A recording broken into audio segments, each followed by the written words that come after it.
quick, I just want to talk about we're doing the Grieve Out Loud workshop today, but I want to specifically talk about the things that we need. Watch out, watch your hands. Granddaughter trying to get in and be on the live with me. I want to specifically talk about all of the things that we need to know about grief. She's trying to get in. I'll go help her. All right. Okay. Number one, my name is Sharon Brubaker, and I'm a grief specialist. And I teach women and men, specifically women, how to grieve after a loss due to death. I'm the owner of the grief school. I became a grief specialist after my nephew drowned at the lake on Father's Day weekend. And it wasn't that year, it wasn't until the next year. So after he drowned, and I spent all of this time trying to figure out grief, how to grieve, and what it takes to grieve, is really how I got into this. I'm only going to be on for a quick minute because I wanted to invite you all to the Grieve Out Loud workshop and just talk a little bit about what we need to grieve. I know for a fact that there are so many of us who don't understand what grieving is. I didn't. I didn't know what grieving was. I didn't know how to grieve. I didn't know how to move beyond the pain of grief. I honestly thought my job was to be strong for my sister and just make sure she was okay. I so didn't even think that I was gonna grieve. That's the thing. So here I want to go through a couple of things that I know to be true. When you get the call that your person has died, there's this instant numbness. There's this disbelief. There's this feeling of, how do I get out of here? What do I do with this?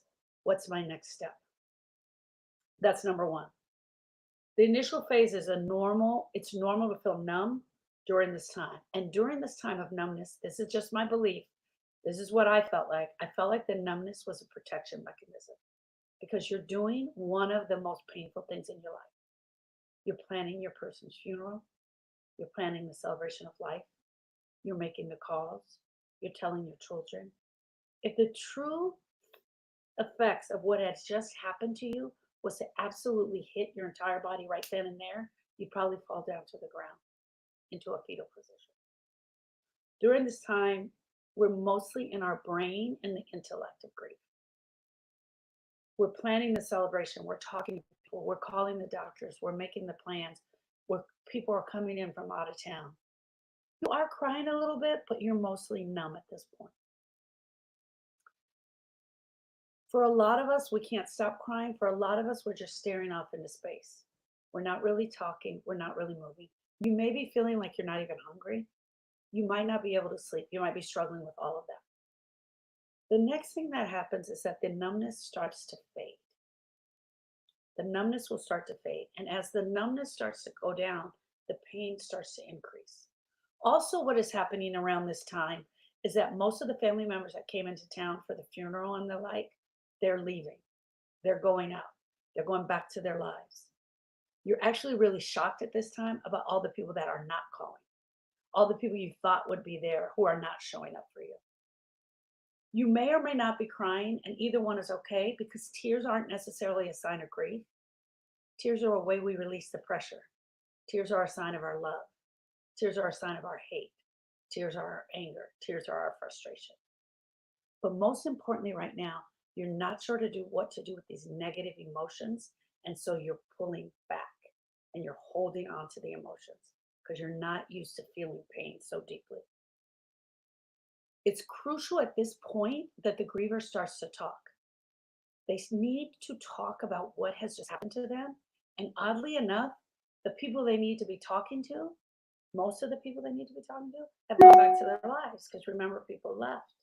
The funeral's over. Now, you may have one or two people that hung in there with you, which is amazing. Some people have none. They have nobody. The griever needs to talk about what has just happened to them, but not just the loss of their person. They talk about getting the phone call, what their reaction was, what their brain was thinking, what the look on that person's face was. They're breaking down every aspect of the grief because they can't believe this has just happened to them. Remember, I said initially you're in the intellect. Once the intellect wears off, we're trying to get this to drop down in your heart. Grief is a full body experience, but it starts in our brain and heads down to our heart.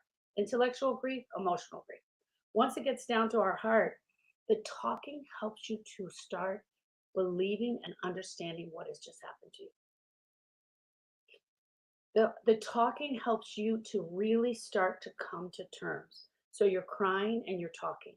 This is the part where the emotions are coming, and we need to learn how to allow these negative emotions. Right here at this stage is where we start to lose it in the grief. Really start to lose it in the grieving process, the healing process from grief. Then it is at this moment that most people come looking for me. I can't do this. This hurts too bad. How come I can't do this?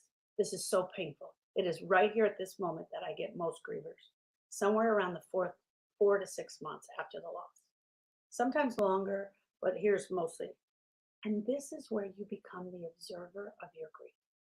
You literally step outside and you watch yourself grieving.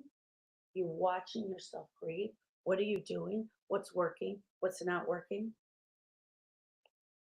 And it's you have to become also the expert in grief.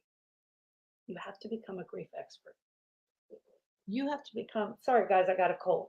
You have to become the person that's really understanding your grief through your own story, through your own loss, through your own pain.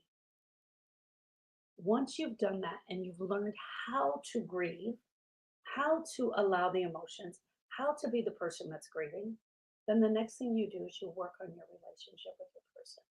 Why do I call them your person? Because I don't know where you are with them. What if you love them? What if you hate them? What if you can't stand them? What if your person, you were divorced 25 years ago and you really don't like that person? I don't know where you are. And so I don't want to say your loved one. That's inappropriate to say. So I say your person. Then you start doing the relationship on your person and you review the relationship. These are not stages, they're not steps. This is just how I perceive the grief to go. Once you're done with your review, the brokenness, the knife that's been stabbed clear through your soul is removed. You can breathe again. You have tools to use for further grief that's going to come. I'm sorry to tell you, this is not going to be your last loss. It's going to happen multiple times throughout your life. But I'm going to be taking a deeper dive into this, specifically how to allow the pain. That's what Grieve Out Loud is. We're talking about how to allow the pain. We're going to start in 6 minutes. My name is Sharon Brubaker. I'm a grief specialist, and I'm so honored that you allowed me in for this few minutes. For TikTok, just go to my picture here, go to my profile, and click the link that says, click here for hope. If you're in Facebook or on Instagram, you can click the link below and join the workshop we're going to have today. I'm going to be teaching for about 45 minutes. And once that's over, I'm going to open it up for a grief share and a workshop. I love each and every one of you. I'm glad each and every one of you is here. Sorry the volume was low. I'm so sorry. And I will see you all in the workshop. Thank you, friends. Bye.